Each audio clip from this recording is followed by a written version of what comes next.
know that was like a fiery discussion, but I hope I don't bore you guys with my presentation. Yeah, I'm Kevin Ndayishimiye. Welcome everyone. This is the East Side Parkways Coalition presentation of our plans for the Kensington Expressway and Humboldt Parkway. I'll start with like a brief history of it, and then I'll explain the Department of Transportation's proposal and what we think should happen instead. This picture is from Humboldt Parkway from 1906. There weren't any houses. There was a bidirectional bri- can't- there was a bidirectional bridle path in the center medium. The spacing was perfect for socializing while riding on a bike or on horseback. There weren't any cars at this time. They were very rare to see on the in the community, and most people got around on foot, bicycle, or horse-drawn carriages and streetcars. And as you can see, the trees were in full growth. They were beautiful. The UB architecture students provided this map showing the Olmsted alignment. Um, the same map is posted on the wall there. Uh, and there as well. There's a lot of maps. 155 years ago, Frederick Law Olmsted presented his design for a city within a park. Buffalo built Mr. Olmsted's design, which included Martin Luther King and Delaware parks connected by a continuous parkway. Today, Olmsted is recognized worldwide as one of the most important landscape architects who have ever lived. Buffalo was fortunate to have accepted and implemented his grandest plan, and it was the first ever fully connected citywide park and parkway system in the United States. Most of the homes on Humboldt Parkway were built starting around 1915. Many of them were 3,000 square feet or larger with the latest amenities at the time. It was one of the best places to live in Buffalo. But in 1954, New York State proposed this alignment for the Kensington Expressway to Buffalo's Common Council. The 1954 proposal called for no entrance or exit ramps other than Best Street along the Humboldt Parkway, so people in the community couldn't really use the highway at all. Buffalo's Common Council forced New York State to add access for the east side and to add exits for them. The DOT's 2023 plan would do the same thing for the Humboldt Parkway residents. You wouldn't be able to get on or off the expressway unless you went to Best Street or the ones further up. In 1954, it was predicted 75,000 cars a day would relieve traffic congestion, and 75,000 is the exact traffic count at East Utica Street, according to the New York DOT. 1956 brought the first big highway infrastructure bill to the country. The highway bill offered states 90% federal funding for expressways and freeways, which caused a massive rush to build them everywhere. Today, the spending ratio is a minimum of 80% for federal funding for expressways and freeways. It still encourages the overbuilding of this kind of infrastructure in our cities.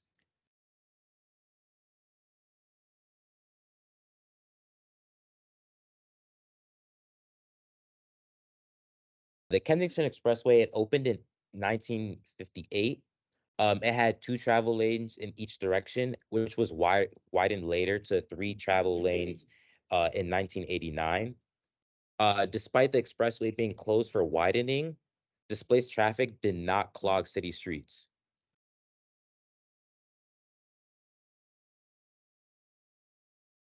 A year after the Kensington was widened, there were talks about what people wanted to do with the expressway. People didn't like it and something had to be done. So in 2007, the Restore Our Community Coalition was formed. Freeway tunnels were being promoted by state highway departments at this time, and the Restore Our Community Coalition, or ROC, also promoted this concept. This is just appreciating the ROC's efforts for what they've done for our community and for our city in the past.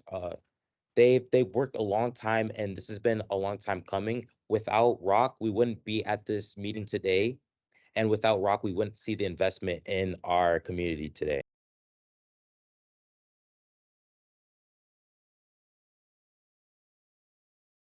Similar to the plan that the DOT wants for us, there's Seattle's Freeway Park, which was a lid over an interstate highway. This is touted as one of the best examples to follow of what to do with urban highways, like the Kensington Expressway. But today it needs major improvements. It does have some nice parts, will give them that. Um, civic-minded groups have taken over some of the maintenance work. But it's still noisy, even in the middle of the park. You can still feel the vibrations and hear the cars that are going under you.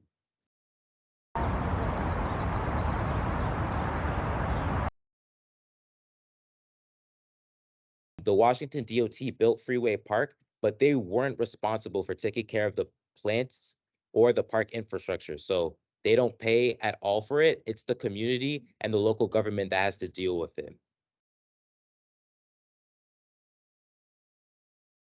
But it's really loud at the portal of the tunnel, basically where the cars, you can see them come above ground.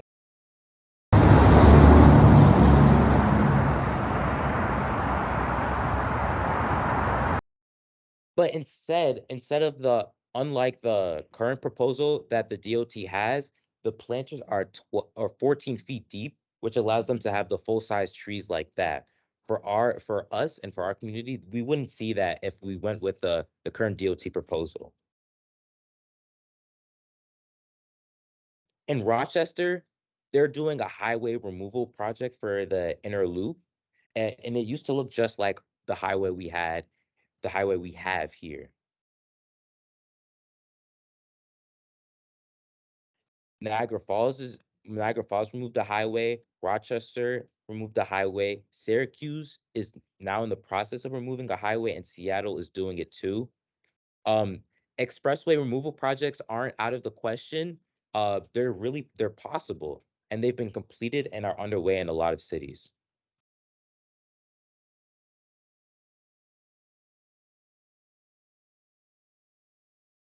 For Rochester specifically, they filled in their expressway with mixed use housing, but the ESP coalition, what we want for Buffalo is for it to be returned to the parkway with beautiful, tall, stately trees, bicycle tracks, and park infrastructure.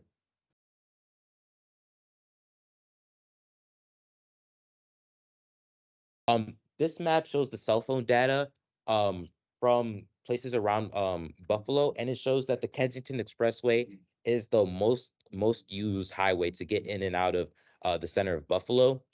But another thing that this shows is that uh, it siphons off cars from the side streets in the east side and even in off Main Street as well. But the Kensington Expressway, it's ended its useful life. It's old and it's deteriorating and needs to be completely rebuilt from scratch anyway. The DOT wants $1 billion to reconstruct the expressway in the defined project area, which isn't even a mile. The DOT has been promised $55 million in federal money to build a lid over the expressway.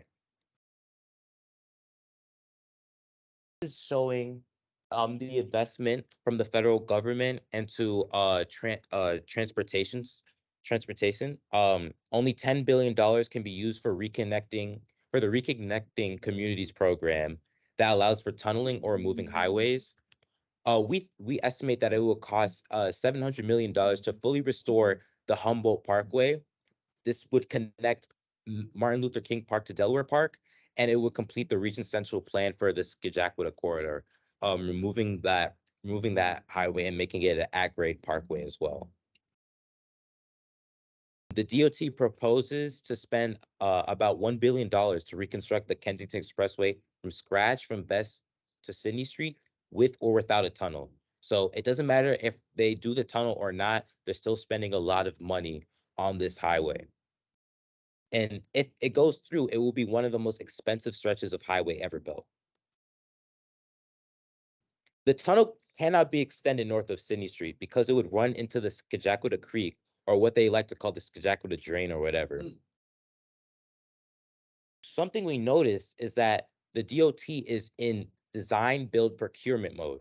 You can see it right there. Winter 2023 to autumn 2024, which means they've already started the construction process They can buy materials already. $1 billion is on the table. There's no more money. They have no more phases. This is what we're gonna get. So right now, we should complete the whole parkway instead of the less than a mile project that they want to give us. The DOT expressway project offers nothing for the fruit belt. That's another thing we're pointing out here. Humboldt Parkway between Sydney Street and East Delavan Street would also become an exhaust port.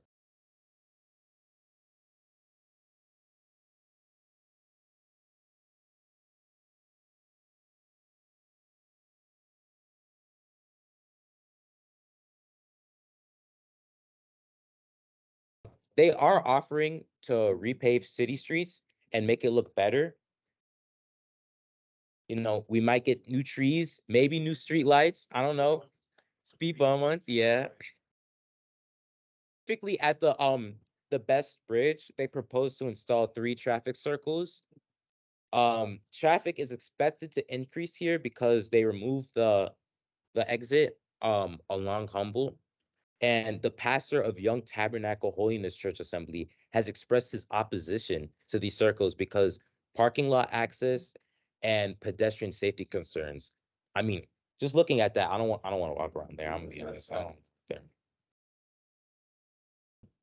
For the portals where the tunnel will end, they'll be hit with worse pollution for decades to come. Like they say that it's only going to be marginally worse, but just thinking about it for 2 seconds, when you have all that when you have all that air, that exhaust that's in the tunnel, and it's only going out 2 places, it's not going to be marginally worse. It's going to get way worse. I don't know what they were trying to talk to us about, but it's going to be bad. Here's the models of the current pollution on top. This is what it'd be like if there was no build over the highway. It would still be open. And this is what it looks like if they built over the highway. And you can see over here, on the right side, that would be at Sydney Street, and you can see it's way worse. It's way worse. This map is from UB's Small Built Works program, and it shows the relationship of schools and youth facilities to where the tunnels exits would be. There's some that are like almost, I'd say like less than a mile away. This also adds churches to the map as well. And this map shows significant churches near the exhaust plumes. To deal with the pollution, the DOT is proposing a photocatalytic system requiring sunlight to scrub the tunnel air. But there's no sunlight in tunnels, so it's just not going to work. It's not going to work at all.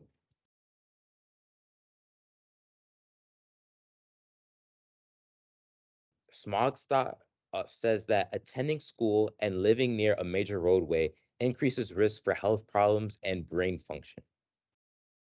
29% more likely to die from coronary heart disease. It's just crazy. It's just crazy.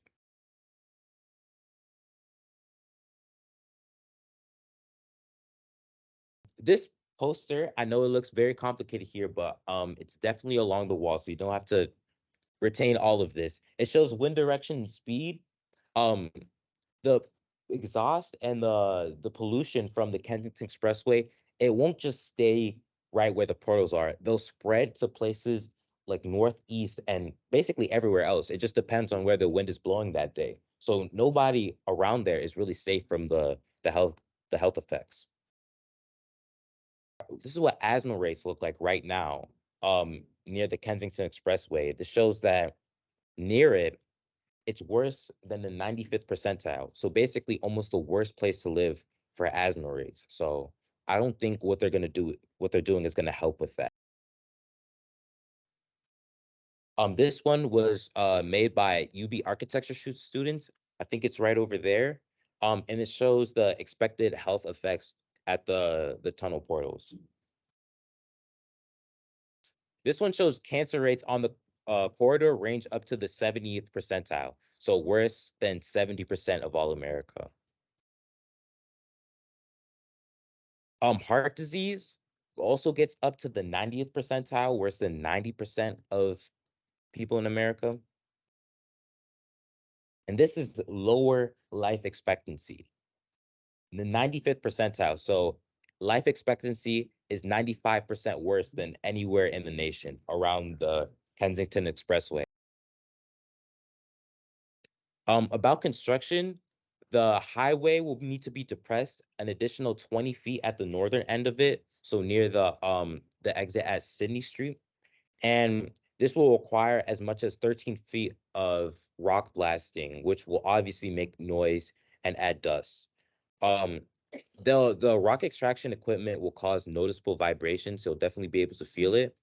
And we think that you should ask an attorney for the best advice on how to document your property's condition before and after the blasting. So if anything happens, you can make a claim or at least hold them accountable if this does go through.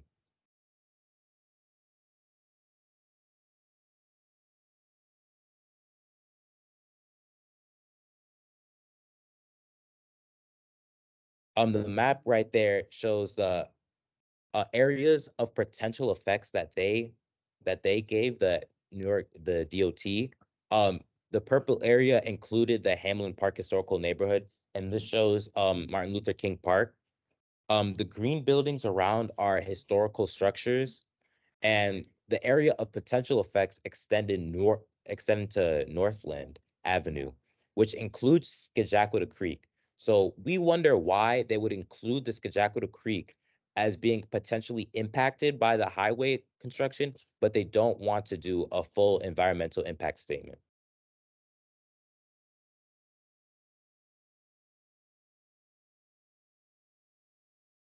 There's also asbestos that was used as a waterproofing liner for the Kensington Expressway, and that will also have to be removed as well for this project.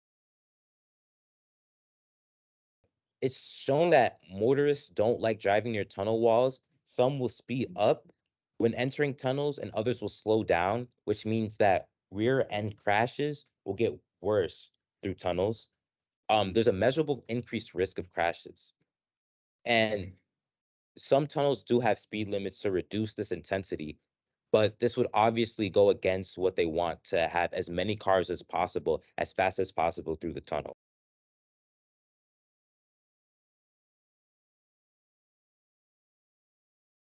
In previous periods, comment periods, they dismissed any way of removing the expressway outright.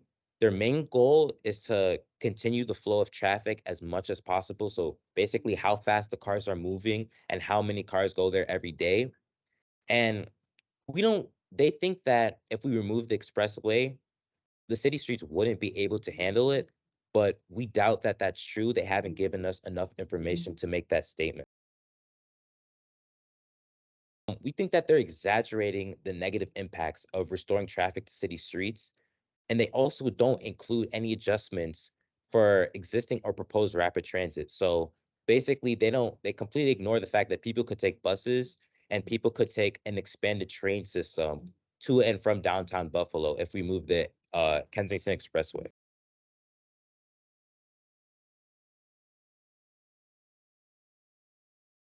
We believe that the expressway allows commuters to bypass the east side business districts, negating the recent investments that were made by New York State to revitalize them.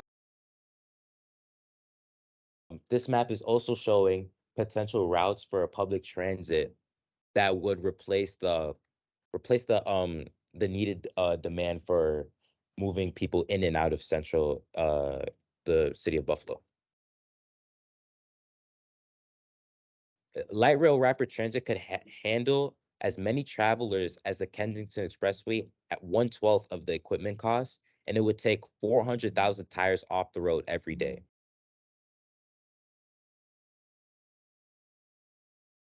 This was made by the UB Small Works program, and it shows existing daily averages for the city arterials.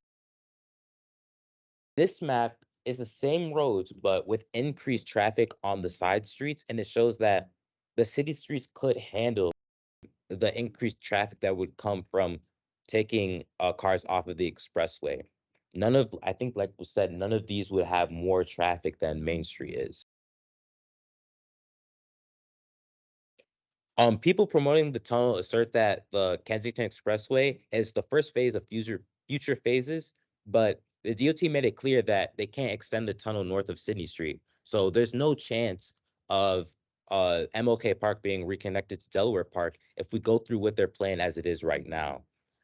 This tunnel, the DOT says, is a permanent fixture. Permanent.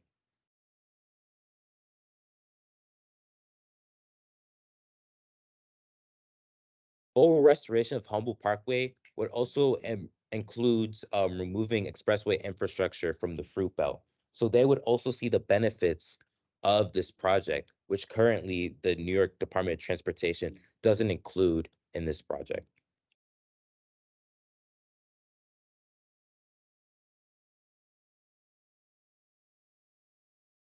The tunnel would make something looking like this impossible.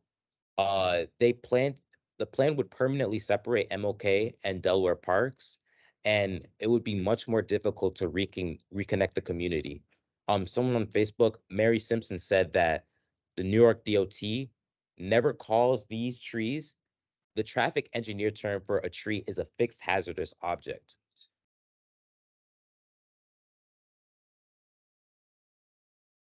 What we're asking for tonight is a removal of the Kensington Expressway and the restoration of Humboldt Parkway following the original Olmsted alignment. If we don't ask for what we really want, there's no chance of getting it. We need as much community involvement as possible. We can't push off the Humboldt Parkway restoration until later. We need it to happen now.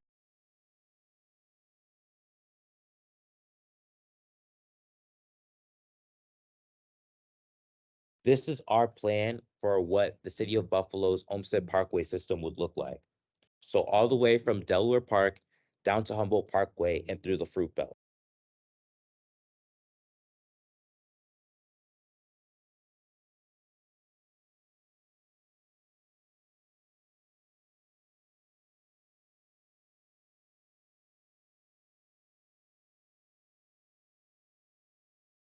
Parkway restoration would have less impact during construction. There would be no further digging.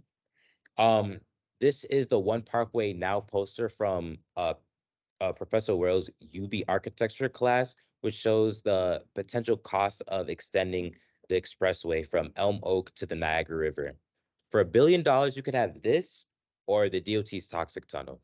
I mean, there's not really much to say there.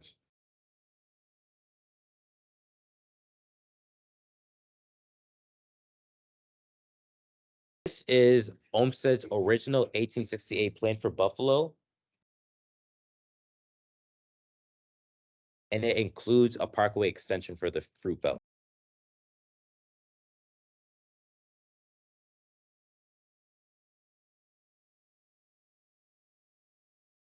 The expressway and the building of it caused property values to sink 75% or more on Humboldt Parkway and the surrounding streets. Restoring the parkway would likely result in a gradual restoration of the generational wealth, but a community benefits agreement must be put in place to protect against gentrification, redlining, and supporting homeowners to upgrade their property to current standards. Community benefits agreements for this project would be the best in the world. Well, they should be the best in the world.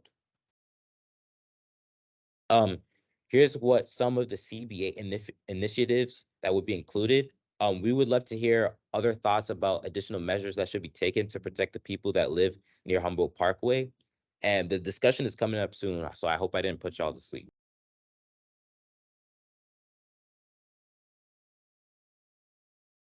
This is a visualization of a fully restored parkway from Delaware Park to East Delavan. This is what it looks like. It would look pretty similar to Lincoln Parkway. This is it looking south towards downtown. Olmsted Parkways create spaces for community gatherings. I don't think you can have this much fun and this much community interaction on just grass and nothing else. This is Bedwell Parkway. The trees are taller than 50 feet. And this is something you would see if we really restore the Parkway. Thank you for watching this presentation. No, no, no, no, man. Oh, thank you.